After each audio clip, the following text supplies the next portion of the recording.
Elliott Curtis. I'm from Brookline, Massachusetts. My association with Pittsburgh is that I came here for university to go to Carnegie Mellon. Who do I represent? I'm the co-founder of vitaminTHICK. We're in a number of stores across the country, so that's kind of my main focus right now. I also represent Sneakerology, the first ever college class dedicated to sneaker culture. Founded that at Carnegie Mellon, and we're bringing that back as a lecture series at a number of schools across the country. vitaminTHICK began as actually a sneaker customization company in 2006. When I was a freshman at Carnegie Mellon, I met my buddy Jesse, who ended up teaching Sneakerology with me. We wanted to paint customized Air Force Ones because even as little as 5 years ago, Nike wasn't releasing crazy colors. So the only way you got exclusive sneakers was really through customization. So we were painting sneakers, we were trying to do things past just coloring up pieces of the shoe. We wanted to have a story in the shoe. We wanted to name the company. So we came up with vitaminTHICK. I mean, long story short, we just wanted something positive and sounded different, so it was just vitaminTHICK. My current business partner, Andrew Shedd, he was a year ahead at Carnegie Mellon, and Jesse and I had previously painted a pair of sneakers for Andrew's girlfriend at the time. So that's how we kind of connected, was he saw those sneakers and he was just blown away. He was like, yo, we need to work on something. He's like, I'm about to start a t-shirt company. And then we were like, well, we want to get into clothes. Yo, you should join vitaminTHICK. So that's where we first started. One of the most important things we've done as a brand though was printing our own shirts. So once it didn't really work out with Pure at first, we learned how to silk screen and use the resources at Carnegie Mellon and made our own shirts for Kicksburg. So everything's parallel, like Sneakerology, vitaminTHICK kind of grew together and built off each other. When you learn how to silk screen and make a t-shirt and you know how the ink is actually placed onto the cotton and you know that interaction and how difficult it is or the necessary steps you need to take, it makes you a better designer, and it gives you a better understanding of the possibilities with a t-shirt and with ink. That was definitely the most influential experience as a clothing designer. It was actually making it yourself. I mean, for any aspiring clothing designer, I'd recommend interacting with the fabric and making it yourself, because then it'll make you a way better designer. And it'll also help you learn about where costs come from. We entered retail in spring 2010. So last spring was our first season at retail, and we were in 5 stores.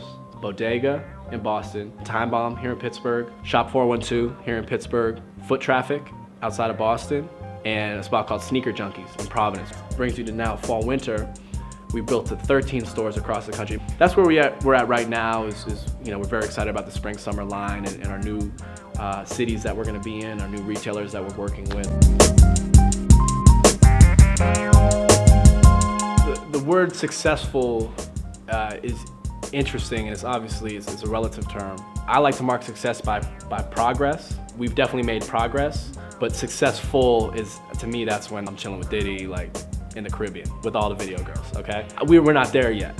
We experience obstacles we think we're very good at what we do. Like, my business partner is one of the best designers I know. I think I have a very extensive knowledge of the market, but still we face obstacles that we're like, why does this happen to us? Anything from hiccups in production, in sales. The issue with sales is it's not just us. Like, we can control what we can control, and we can knock that out of the park. We can make sure our brand is dope. We can make sure our communications are tight.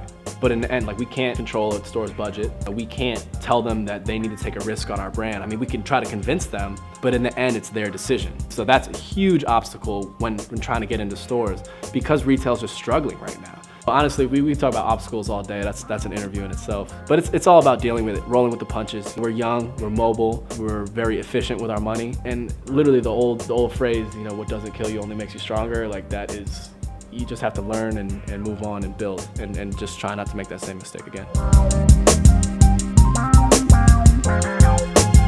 Where is vitaminTHICK going? So we want to keep growing. We want to continue to work with great retailers. We want to get into more cities, get into more stores, make more volume. We do think with the way we've tiered our line, that we can keep the numbered edition in the premium and then take public stock and maybe get into an Urban Outfitters or a Metro Park. Some of these more chain stores that still are pretty true to the lifestyle that we're selling. We do need to take care of some things on our end. We need a new website, just like Genesis Magazine. You guys just got a new website and you're already seeing the benefits of that. So the website we currently have is from 2008.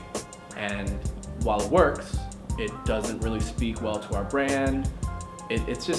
We're a lot more premium than our website suggests. We're actually gonna be launching a new website in the summer. And to me, that's gonna be a relaunch of vitaminTHICK. It's gonna be a lot more interactive. We're gonna have a lot of videos, different interview series. It's just because the content generation is gonna be amazing, and this website's gonna be the foundation for that.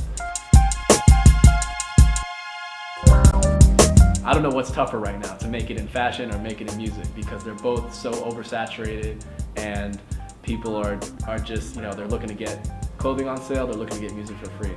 So it changes what the product is. So we want to support upcoming artists. We want to collaborate with different people. We're collaborating a lot with this creative house called The Supervisory. They did a recent campaign for us. The video was great for us. They're going to do our new spring one coming up later this month. So it's just, using vitaminTHICK to just collaborate with cooler people, take it to new levels, but still, making sure the numbers are right, because, hobbies were cool as a 13-year-old. Now I'm trying to pay the bills. But stay true, because authenticity will reign supreme, but as long as I know that it's a business, we explain that to everyone. I'm not trying to front, it's not like I'm not trying to sign for the most money. We're not trying to sell out and tarnish the brand, but we are making it a business so we can live off it. So that's where I see it going.